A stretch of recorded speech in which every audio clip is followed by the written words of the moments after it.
What's up, guys, and welcome to another Training on the Team Member Perspective podcast show. My name is Coulter. I'm your host, former top producing team member of 6 years. And guys, we're in the middle of our sales process series for team members. I believe in structure and being able to write 200 plus life insurance applications every year, over $100,000 in annual life premium, and do pretty well in health. I did over 100 health apps a year with right around 25,000 in annual health premium, as well as doing P&C at a decent level and servicing the book of business. I believe in structure. I believe that without structure, we have a lot of confusion. There's not a lot of clarity to be had without structure. And so structure allowed me to find high levels of consistency. For a lot of team members, we're not only tasked with selling policies, but we're tasked with selling different lines of insurance with different policies.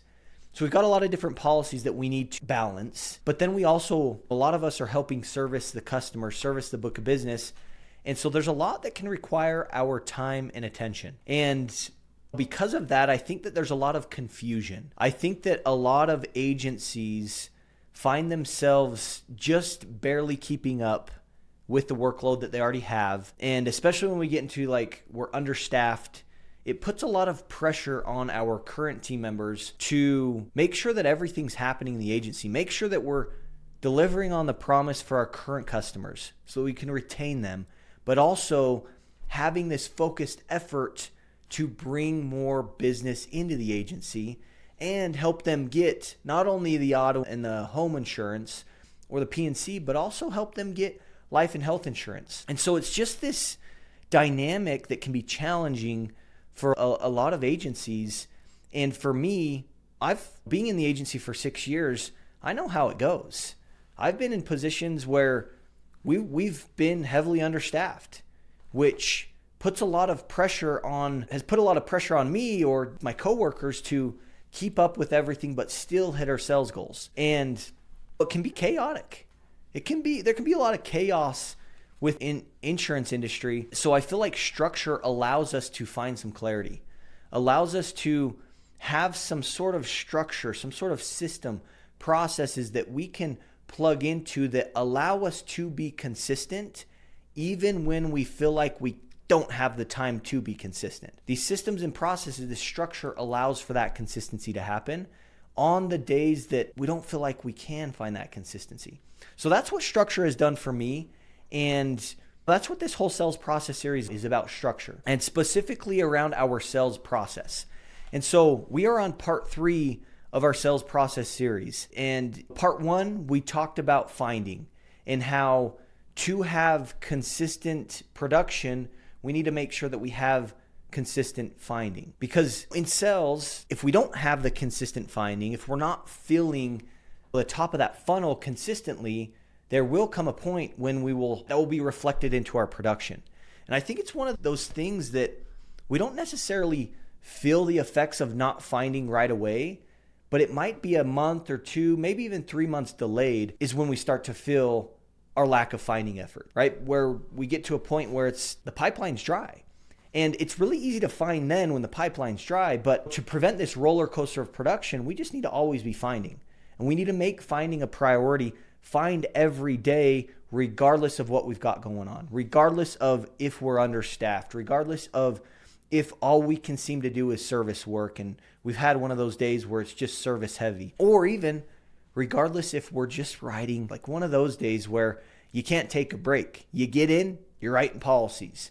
You're writing policies all the way to lunch. You get a little break from lunch and you get back in and guess what? You're writing policies then. It's really easy to not find then, but it's so important that if we want consistent results, consistent production, we need to make sure that we are consistently finding, that we're filling the top of that funnel all the time. So always be finding. That was part 1. Part 2 was all about attention. So we can find all of the people in the world. We can have this pipeline full of opportunities, but if we do not get their attention, nothing happens. If we can't get people to answer our phone call or respond to us and engage with us, nothing's going to happen. Part 2 is all about attention, okay? And I believe that increasing your ability to get people to get in contact with you, whether it's you call them and they pick up the phone, or maybe You send them a text message and leave them a voicemail and they call you back. Your ability to get in contact with more people will mean more sales. Like increasing your contact ratio is just as good as increasing your closing ratio, which leads us on to part 3 of the sales process series for team members. What's up, guys? Real quick, just want to let you know, if you want to get in touch with me directly, here is a one way to do it. You can text me at 435-512-1647. Again, 435-512-1647. If you've got a question around pivoting, how can I pivot effectively, overcoming objections, or whatever topic that you feel like you could use help in right now, text me and we'll get you some resources over. We'll get you some trainings over.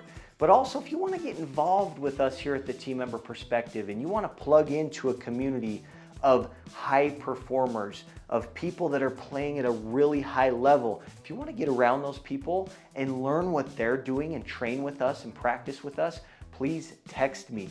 We can get you some more details. Again, that phone number is 435-512-1647.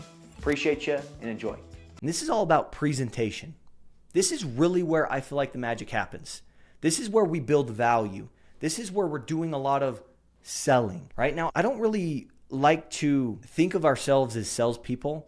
I don't really like to view us team members as pushing a product on people and just like insurance salespeople. I just don't, because I don't like to feel like a salesperson, and I find that most team members don't, and people just don't really like to be sold to.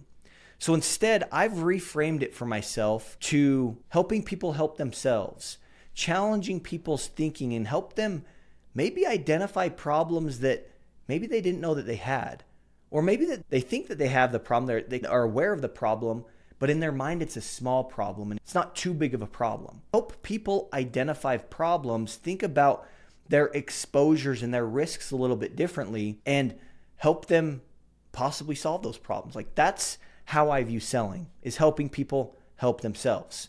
But, in regards to presentation, this is really where we do build value. And I think value is one of those words that we throw around a lot and is thrown around in the industry a lot. And it almost sounds cliche that sometimes we don't actually understand what building value actually means. And so my hope in this training around sales presentation is to maybe provide you a framework to allow you to know how to build value, know how to help your customer think differently about their financial situation, understand the real gaps and the severity of those gaps or problems that they might have, help them understand a solution to those gaps that you can help them with your product or service, and then help them understand really how they will benefit, how their family will benefit. So we're going to start there. I love frameworks. I love models. Now, not the models that you're probably thinking of, but like a framework, a model, something that I can follow that allows me to have some sort of mental map to know where to go next in a framework that allows me to actually build value, right? In this case, for a sales presentation. So I'm going to teach you a simple framework that I believe is the framework to a compelling sales presentation. And it's got 3 parts. Okay, it's really simple. And it's this: problem, solution, benefits. Okay, let's start with problem. I believe like your sales presentation, like that is the framework that will allow you to have a compelling sales presentation. And the reason we want a compelling sales presentation is so that when we deliver the price, this value, these benefits outweigh the cost. And so people buy from you. They buy the product that you're presenting to them. And I believe that our success in selling financial services as team members in our agencies, I believe that 90% of our success is on our presentation, it's on our delivery, right? So if our presentation is poor, or if our delivery is poor, we're probably going to get a lot of objections. We're probably going to get a lot of uncertainty in our customers' minds, in our prospects' minds, and we're probably not going to be selling at the level that maybe we want to. And if our presentation and if our delivery is poor, we're probably going to be in this like endless follow-up hamster wheel that's frustrating, where You think you have had a good opportunity, you had a good conversation, but the customer said they wanted to think about it, or they needed some time, or I don't make decisions right away, I need to sleep on it, or I need to talk to my spouse, Coulter. Like, we get all of these objections that send these opportunities into this follow-up hamster wheel that just never ends.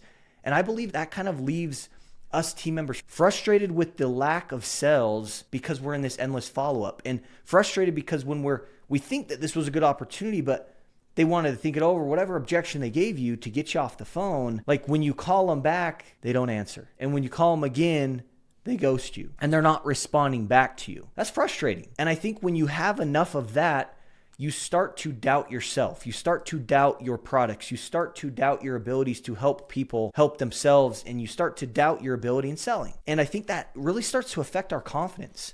But I think one of the biggest things that causes that to happen is because of a poor presentation, of a poor delivery in a sales presentation. And so when we get to the end and we give them, the price is still outweighing this value because maybe you didn't do a good enough job at helping them actually understand why it might be important for them and their family, okay? And so let's get back to this framework, problem, solution, benefits.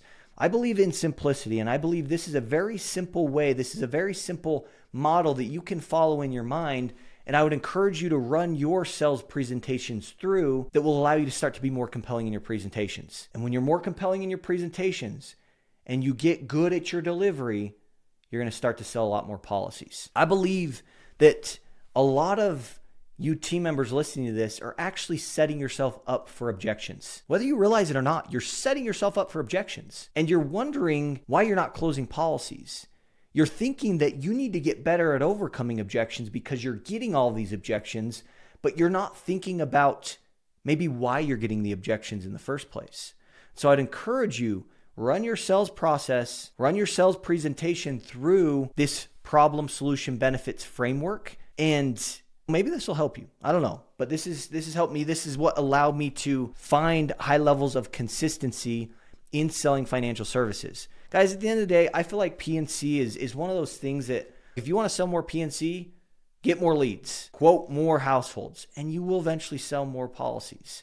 Like for me, as it came from selling door to door, I didn't feel like there was a lot of quote unquote selling that needed to be done with P&C. It was almost like as long as I was quoting at a high level, I was writing policies. Health insurance products, that's different because they're not required. And people have these beliefs about life and health insurance where they don't feel like that they need them. They don't feel like that's going to happen to them. And they have it at work. Whatever those objections you get, that's what makes life insurance and health insurance sales a little difficult. But I believe that if we can really if you can enhance your ability to have a compelling sales presentation, you can master your delivery, get really good at your delivery. I believe that you'll prevent a lot of objections from happening and you'll start closing more policies. Okay, so let's walk through this framework. Let's start with problem. What does that mean? Like, what do I do with problem in my sales presentation? Let me put it this way. Insurance is a very interesting industry in that it's very, like most people don't understand insurance. Think about you before you got into insurance. And let's just take your liability coverages on your car insurance policy, for example. Did you understand what these coverages would do for you? Did you understand your liability coverages on your car insurance? If you're like me, like I think back, I didn't know anything about that. All I knew was I needed this stuff to drive legally. Now, if you've been in insurance for any period of time, and if you actually understand your liability coverages, you understand how important these coverages actually are. And that one simple mistake, if you were to hit a runner and you don't have the proper liability coverages in place, that could be a financial devastation for you and your family. But people don't think about that, right? People don't understand the importance of these coverages. So people don't understand insurance. It's a complex space. I compare it to almost like a foreign language, okay? It's not understood. People don't understand insurance. They don't understand the importance of what the coverages actually do for them. That's just it. That's the industry we're in. And so here's the thing. I want you to think about this. Going back to problem, I want you to ask yourself these questions. Do you believe that your customers, your prospects, or maybe even people in general, do you believe that people have a problem, a potential, maybe a possible problem, if they don't have any life insurance in place, or enough life insurance in place for them and their families? Do you believe that could be a possible problem for them? If something happened to them, could that be a problem? Okay. My hope is that your answer to that was yes. Otherwise, you got to evaluate your belief in the product, because at the end of the day, you're going to either communicate some form of conviction and belief to your customer and prospect about life insurance, or some level of doubt. So if you don't believe in that, I'm telling you, you're going to communicate that to your people. And I don't know that it's do you believe in life insurance or do you not believe in life insurance? I believe it's like, how deep is your belief? How convicted are you in life insurance? Okay. But here's the deal. My hope is that you're like, yes, it could be a possible problem for them if they were to pass away prematurely and they didn't have any life insurance in place or enough of it. Let's take me, for example, my situation. I'm married, 29 years old. We've got 2 kids under the age of 5. I'm the only one working. Okay, my wife is a homemaker, bless her heart. And we've got a mortgage on a home and we've got 2 car payments. I'll just give you that information. I think that's enough. Why don't you think about if Coulter dies and Coulter does not have any life insurance or enough life insurance, what is the problem? What's the problem? If Coulter dies and he doesn't have any life insurance, he doesn't have enough, what is the problem? What are the possible problems that my wife and my kids would possibly have to face? What problems would they experience due to my lack of life insurance or not having any at all? Let's play it out a little bit. Coulter dies. Who's going to pay the mortgage payment? Who's going to pay the Ford payment on my truck? Who's going to pay the Volkswagen payment? Now you might be thinking, Coulter, your wife. You're right. Have you asked me if does my wife work? She doesn't. She's a homemaker. So what does that look like for her? She's probably going to have to go get a job. And maybe you're like, yeah, you got a savings account. Yeah, but how long is that going to last? Think about the financial burden, the financial stress of thinking and seeing that savings account just depleting just to make ends meet. So she would have to go get a job. What about my kids under the age of 5, my 2 kids? Who's going to watch them? So now I hope you can see that Coulter dying without any life insurance or enough for my family could be a problem for my wife and for my kids. Now we've talked about the financial problem here, but what about the emotional problem? In an event like that, think about what my wife would be going through. Coulter's gone. Coulter's no longer there to help her through these hard times. My wife, she needs to be emotionally strong for my 2 kids, on top of trying to deal with losing me, on top of all of this financial burden that she's now hit with. All because Coulter didn't be responsible enough to get life insurance for them. Okay, so let me ask you again, could that be a possible problem? Do our people, is it a problem? Could there be possible problems if they do not have any life insurance or enough in place? Yes. Okay, so we know that. This is our world. This is what we do. We're in the insurance industry. This is like our 9 to 5. We understand that. Let me ask you this. Do our customers know that they have these problems? They don't. Maybe they do. Maybe they're like, yeah, life insurance is important. But I'm telling you, most people are thinking very surface level about this. They don't actually know the severity of that problem. So the first part of your sales presentation should be around the problem. Because why would your solution to get life insurance carry weight with me if I don't think I have a problem in the first place? Or maybe I think it's a problem, but it's this small problem. I don't think it's too big of a deal. It's not going to happen to me, and it's not that big of a problem. How much weight does your solution carry to get life insurance to solve this problem that I think it's not too big of a problem, it's a small problem? How much urgency do I have to solve this small problem? Maybe I don't think is a big problem. Okay, so here's the deal. Start with the problem. People don't understand the problem. They don't understand the severity of that problem. So your solution, it just really won't carry weight until they first understand the problem. So in your sales presentation, you need to make sure that they understand the problem. I would say in your conversations with people, stop starting a conversation around life insurance, the product, starting a conversation around the problem, around the risk, around the exposure by not having life insurance. And watch what happens in your conversation. Okay, so let's say that you started with the problem. Your customer and your prospect, they're like, oh my word, I see the problem. They've identified the problem. You've helped them identify that problem. And you've done a good enough job at helping them experience the severity of that problem. And the way you do that is just playing it out. Well, Coulter, in the event that you pass away prematurely, what happens to the house? Who would be the one that would be forced to pick up monthly mortgage payments on the house. Okay, we can do that by asking questions. I don't have time to go into all these questions and kind of those golden nuggets on this training podcast. We're really just talking about framework here, but those are some of the details that we get into consistently in our group, the Team Member Perspectives. If you're a team member listening to this or an agent and you want to get involved, reach out to us because that's this type of stuff that we train on. And so the problem, okay, check that baby off the list. We've helped them understand the problem and the severity of that problem. Now just think about it. Now that they know that they have a problem and they understand the severity of that problem, think about the urgency that they might have now to want to solve this problem. Think about the sole fact alone of because they see the problem, they understand the severity of that. Think about like them actually, like they probably now want to solve this problem. Okay, so now it's step number 2, which is your solution. Tell them the solution. And I like to be somewhat vague when I'm telling them the solution. I don't want to trigger any sort of sales resistance. I don't want to trigger any sort of objections if I don't have to. In my experience, the words life insurance, disability insurance, like those actually trigger objections to happen in your customers' minds. And they'll automatically think life insurance, I got it through work, I'm good. And they'll automatically rule out everything that you just did. So get ahead of that. Instead of saying life insurance, just maybe say like coverage or like loan payoff or mortgage payoff. Say what it does, not what it is when you talk about the solution. I have some coverage that will actually pay off that mortgage. There's a solution. Okay, it's that simple. Okay, so you want to tell them after you've helped them identify the problem, understand the severity of that problem, you now want to tell them the solution to that problem that you can help them with.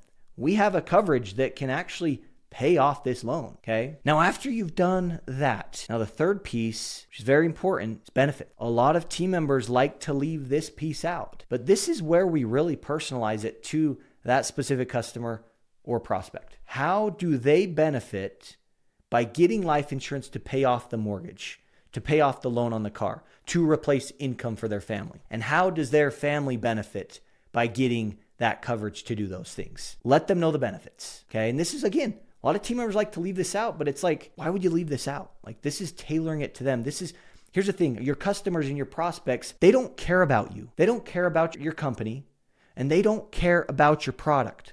All they care about is what you can do for them, what your product can do for them. So you need to tell them in the benefits, okay?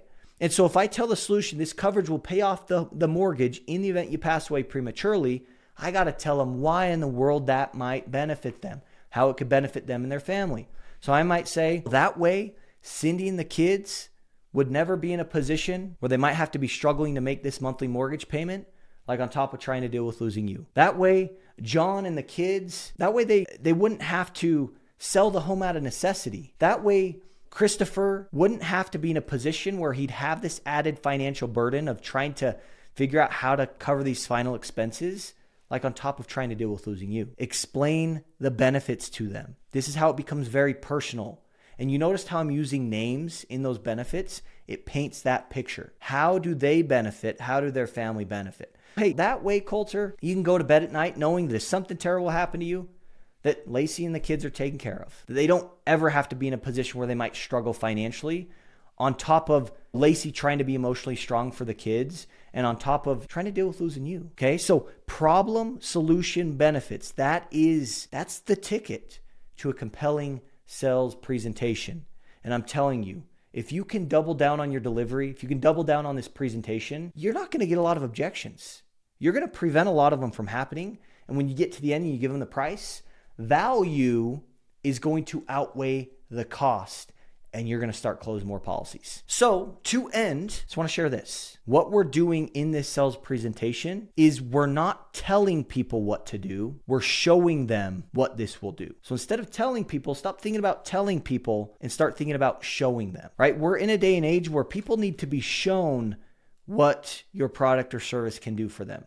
Helping them understand the problem, then the solution, and helping them understand the benefits is one way to show your customers, show your prospects what you can do for them, what your product and service can do for them. Hope you enjoyed this sales presentation piece of the sales process series for team members. My only ask is if you feel like this has benefited you, you feel like this has helped you maybe enhance your sales process so far, share this with your team member friends. Share this with your coworkers. Share this with your agent friends. That's my only ask. Appreciate you guys, and we'll catch you in the next one.